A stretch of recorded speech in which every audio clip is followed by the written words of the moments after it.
अस्सलाम वालेकुम दोस्त बेलियों की हाल चाल ने बंदे ठीक हो खरीयत आज साडा पिंड नाल गुजर होया ते असी नाम उत्थे ना रस्ते दे विच एक जगह ते रुके ते एक ऐसी चीज जेह्ड़ी कुछ लोगों वास्ते शायद नवीं होवे ते अपने वसेब दे बहुत सारे लोग जेह्ड़े ने वो इस चीज तो बड़े अच्छी तरह वाकफ ने आ जेह्ड़ा पौधा तुहानू सामने नजर आ रहा है ना ये पौधा है मोंगरेआं दा ਇਹਦੇ ਉੱਤੇ मोंगरे लगते हैं ਜਿਹੜੇ ਆ सब्जी ਦੇ ਵਿੱਚ ਅਸੀਂ इस्तेमाल करने ਇਹ मोंगरे सामने नजर आ रहे हैं ਤੁਹਾਨੂੰ ਇਹ ਅਸੀਂ ਆਪਣਾ ਸਬਜ਼ੀ ਦੇ ਵਿੱਚ ਇਸਤੇਮਾਲ ਕਰਨੇ ਆ ਬਹੁਤ ਸਾਰੇ ਲੋਕਾਂ ਨੂੰ ਜਿਹੜੇ ਆਪਣੇ ਵਸੇਬ ਤੋਂ ਤਲਕ ਰੱਖਦੇ ਨੇ ਪਿੰਡਾਂ ਦੇ ਲੋਕ ਨੇ ਉਹਨਾਂ ਨੂੰ ਇਸ ਬਾਰੇ ਬੜਾ ਅੱਛੀ ਤਰ੍ਹਾਂ ਪਤਾ ਹੈ ਤੇ ਜਿਹੜੇ ਸ਼ਹਿਰ ਦੇ ਲੋਕ ਨੇ ਉਹਨਾਂ ਵਾਸਤੇ ਸ਼ਾਇਦ ਇਹ ਨਵੀਂ ਚੀਜ਼ ਹੋਵੇ ਇਹ ਜਿਹੜੇ ਸਾਰੇ ਪੌਦੇ ਲੱਗੇ ਨੇ ਇਹ मोंगरिਆਂ ਦੇ ਲੱਗੇ ਨੇ ਤੇ ਅਸੀਂ ਨਾਬੇ ਦੇ ਚੋਂ मोंगरे ਜਿਹੜੇ ਨੇ ਉਹ ਤੋੜੇ ਪਕਾਉਣ ਲਈ ਇਹ मोंगरे ਜਿਹੜੇ ਨੇ ਤੋੜ ਰਹੇ ਅਸੀਂ ਤੇ ਇਹਦੇ ਵਿੱਚ ਜਿਹੜਾ ਨਾ ਆਪਣਾ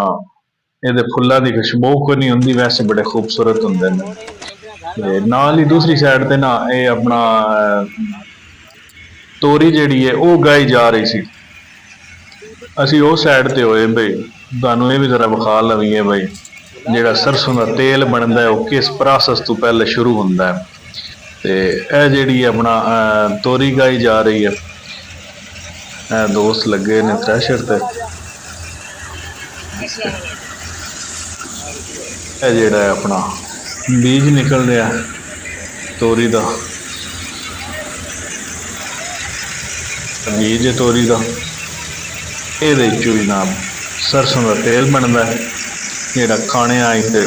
ਵੈਸੇ ਲਾਉਣ ਵਿੱਚ ਇਸਤੇਮਾਲ ਹੁੰਦਾ ਹੈ ਇਹ ਮੇਰਾ ਦੋਸਤ ਜਿਹੜਾ ਹੈ ਇਹ ਉਹਨਾਂ ਦੀ ਨਾਲ ਹੈਲਪ ਕਰਨ ਲੱਗ ਪਿਆ ਥੋੜਾ ਜਿਹਾ ਇਹਨੂੰ ਸ਼ੌਕ ਵੀ ਹੈ ਕੰਮ ਕਰਨ ਦਾ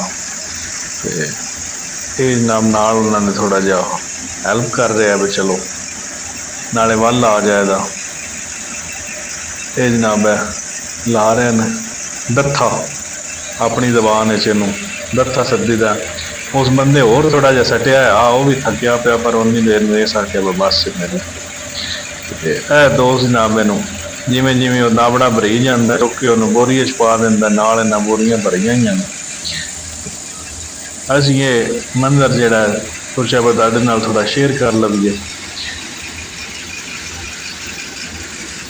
ਇਹ ਬੋਰੀਆਂ ਭਰ ਕੇ ਰੱਖੀਆਂ ਨੇ ਉਹਨਾਂ ਦਾ ਵੀ ਕੰਮ ਖਤਮ ਹੋ ਗਿਆ